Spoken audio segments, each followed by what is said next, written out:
They brought it to like supermax prisons and they asked rapists and they asked killers what they would do. All the rapists and killers said, I urge you, if you're listening to this, if just the average guy were to come and violate your family, would you be able to stop them? And if the answer is no, you should probably go train. 99% of guys don't train. And training can be anything, right? Like that's even just being fit, right? Like can you, pick your wife up out of your house and run her down the stairs? Can you defend yourself? Or can you defend those around you? And I just think that's really something that is really lacking from a lot of people. So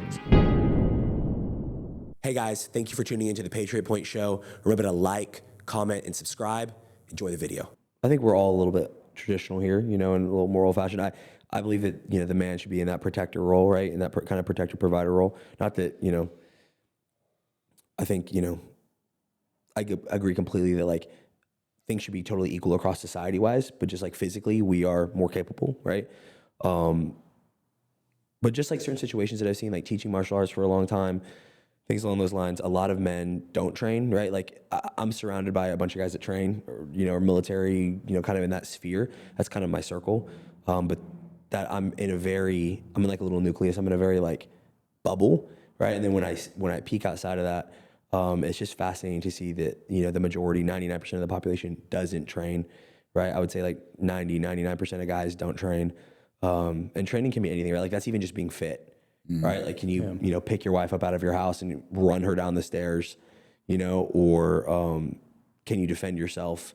Or can you defend those around you? And I just think that's really something that is really lacking from a lot of people. So if anything, it should be a call to action just to train. And, don't be a potential victim, be a protector, not a liability, as a man, right? Like, I urge you, if you're listening to this,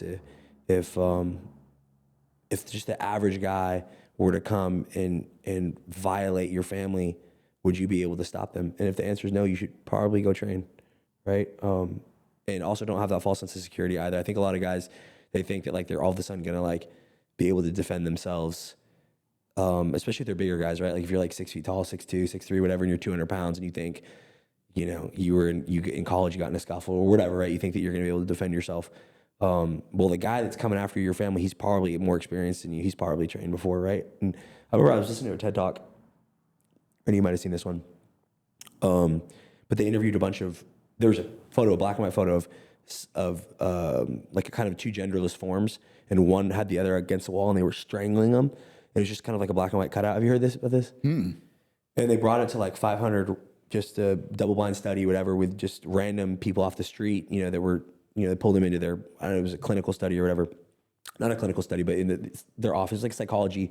Right. And they were just asking everyday people, the 9-to-5s, to people that didn't train. And everybody that they say, hey, what would you do in this scenario? And all these like civilians, just random people were like, oh, well, I would, fight his grip off my neck. I would kick him in the groin. I would run and scream for help, right? And they gave all these answers. And then when they brought it to like supermax prisons and they asked rapists and they asked killers what they would do, all the rapists and killers said, I would squeeze harder. I would, torque their neck in this way. So they all put themselves, but they didn't assign roles. But the killers assigned themselves the role. The killers assigned themselves the role of the killer. Into the attacker versus the defender role. Yes, right. And then the random people put themselves already in a victim role. Yes. Right, and so it's kind of an interesting thing for me to see, where like people were already thinking like, I'm not saying I would have answered differently. I probably would have answered as the attackee, like the person being attacked. Yeah. Yeah. But maybe I wouldn't have. Maybe I would have been like, oh, you don't know that scenario. Maybe you're holding that guy up against the wall because he just, kicked your kid or something at a soccer ball game in the face or something. You don't know. I mean, anything could happen, right? Or, he's in your house and you're trying to, this random guy broke into your home or something. So people need to realize that there are individuals like that out there. They do exist, right? Like the people that have that mentality of like, I'm going to squeeze your neck harder and wring your neck. Those people do exist. And those people, they're out there, right? And you walk past them, right? Maybe you might see them at a gas station or something, or you might encounter them. And then, I've read into some of this stuff. Like another big thing is getting chosen, right? Like you're probably not going to get chosen, Randy, yourself. Maybe your daughter would or something like that. That would be something that, you've trained her for, to, situational awareness and things along those lines.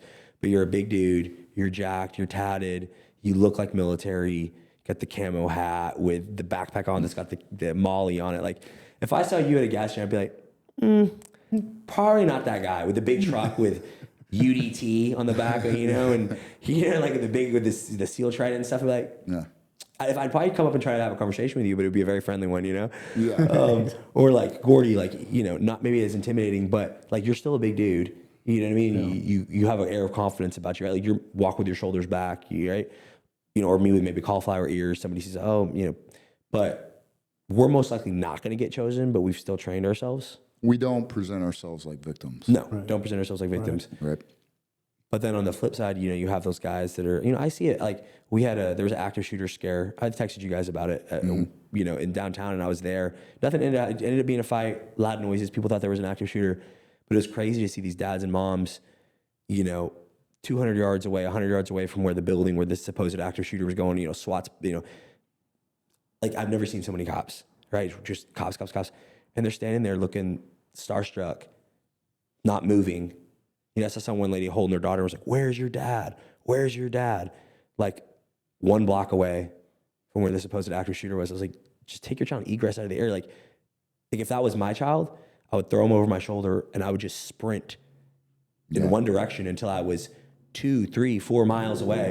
And I know my capability. I could do that if I had to, right? And also I had my firearm at the time too. And so I was able to get like there was a scared single mother with their children and stuff. I was able to load them up into my vehicle and take them to their vehicle, and they were able to get to the highway and stuff. But again, that's that sheepdog role, right? That's that kind of protector role. I just think it's really important to have that capability and to think in stressful moments like that and to rely on some relative training, even if it's common sense, right? Like first we were going to walk them to their car, and then Laurence was like, hey, why don't you just put them in your truck? I was like, oh, that's way smarter, right? So he even was a little bit more intelligent than me in that moment because I was kind of trying to figure things out. But just like common sense like that, right? And you know, Laurence never served, never anything, but he's capable. He has training. He's a jiu-jitsu black belt. He lives in that mindset of that protector role, right? He's a dad to his daughters, right? It's like all those things. You have daughters, you know, so it's, you have a daughter, right? And so it's kind of that role of, you know, being that strong man and being able to take care of yourself. And, you know, evil does exist, right? How are you gonna meet that if it chooses you? Well, strong people are definitely harder to kill. Yes, for sure. Right.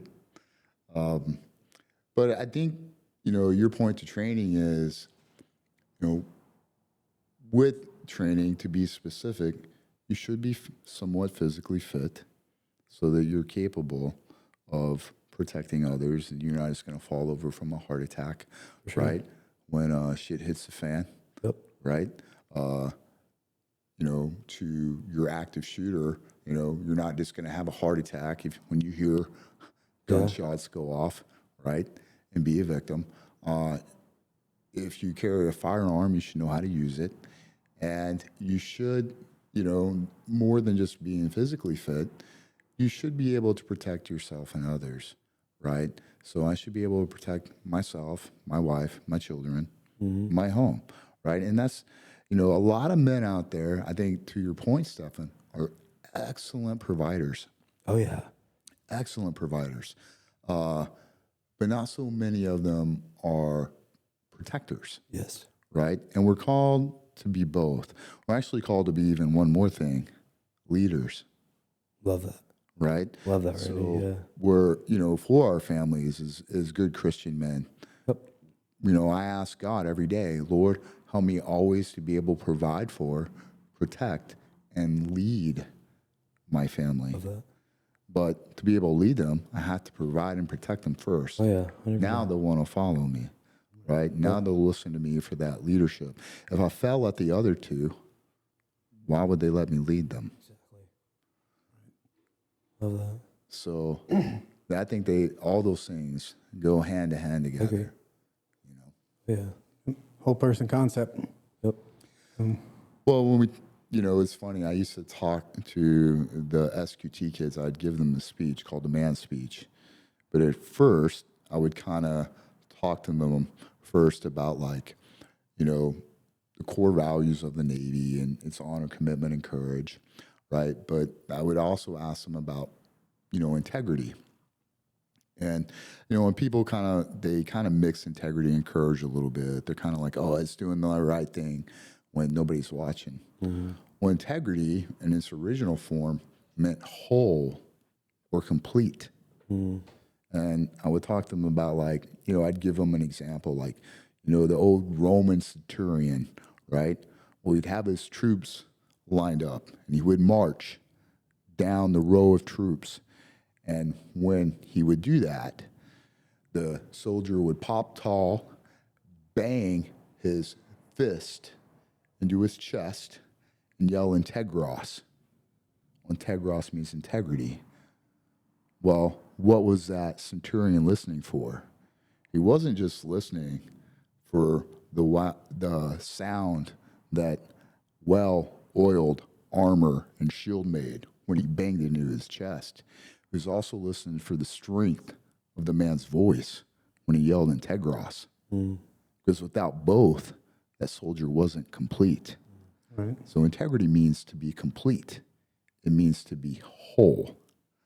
And would talk to those SQT students, about what it meant to be a whole or complete man, whole and complete warrior.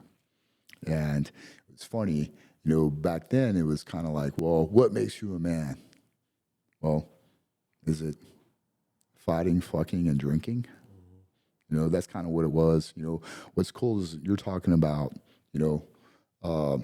manhood and authentic manhood right now. And we kind of span the generations. You're in your 20s. Yeah.